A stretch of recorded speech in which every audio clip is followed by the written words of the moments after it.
সংগ্রামী সহযোদ্ধারা, অভ্যুত্থানের 1 জুলাই পেরিয়ে আমরা আরেক জুলাই এসে উপস্থিত হয়েছি। কিন্তু বাংলাদেশ থেকে মুজিববাদীদের ষড়যন্ত্র এখনো শেষ হয়নি। গোপালগঞ্জে এখনো মুজিববাদীদের আস্তানা গেড়ে রয়েছে। মুজিববাদীরা এখনো বাংলাদেশের বিভিন্ন জায়গায় সক্রিয় রয়েছে। এই মুজিববাদ একটি আদর্শ। শুধু আইনিভাবে এই মুজিববাদের মোকাবেলা করা যাবে না। আমাদেরকে অর্থনৈতিকভাবে, রাজনৈতিকভাবে, সাংস্কৃতিকভাবে এই মুজিববাদের কোমর ভেঙে দিতে হবে। আমাদের মধ্যে রাজনৈতিক মতপার্থক্য থাকতে পারে, কিন্তু এই মুজিববাদের প্রশ্নে, এই স্বৈরাচারের প্রশ্নে অভ্যুত্থানের সকল শক্তিকে ঐক্যবদ্ধ থাকতে হবে।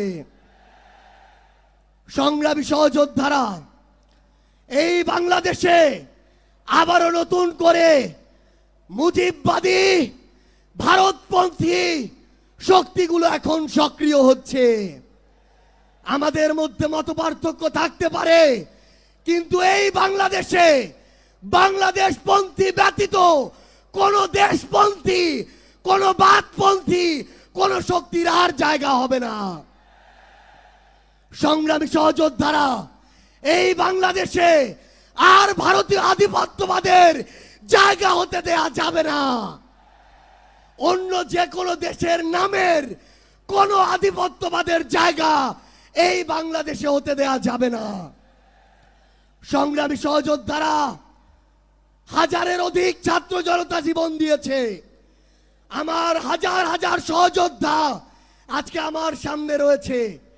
আমাদের একটা আকাঙ্ক্ষা ছিল, গত জুলাইয়ে ওই অগাস্টের 5 তারিখে আমাদের যে স্বপ্ন ছিল, আরেক অগাস্ট আসতে চলেছে, আমাদের সেই স্বপ্নগুলো পূরণ হয়নি। অন্তর্বর্তীকালীন সরকারের কাছে আমরা সুশীল সরকারের ভূমিকা চাই না। আমরা তাদেরকে অভ্যুত্থান পরবর্তী সরকারের ভূমিকায় দেখতে চাই। আমরা স্পষ্ট করে বলতে চাই, অভ্যুত্থান পরবর্তী বাংলাদেশে আমাদের বিচার লাগবে। এই বাংলাদেশে খুনি হাসিনার বিচার হতেই হবে। খুনি হাসিনার বিচারের রায় হতেই হবে।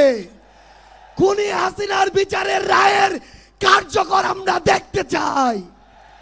আমরা স্পষ্ট করে বলতে চাই, এই বাংলাদেশে বিচার বিভাগকে কোন দলের বিচার বিভাগ হিসেবে আমরা দেখতে চাই না। আইন শৃঙ্খলা রক্ষাকারী বাহিনীকে ক্ষমতার তোষামত করা বাহিনী হিসাবে আমরা দেখতে চাই না।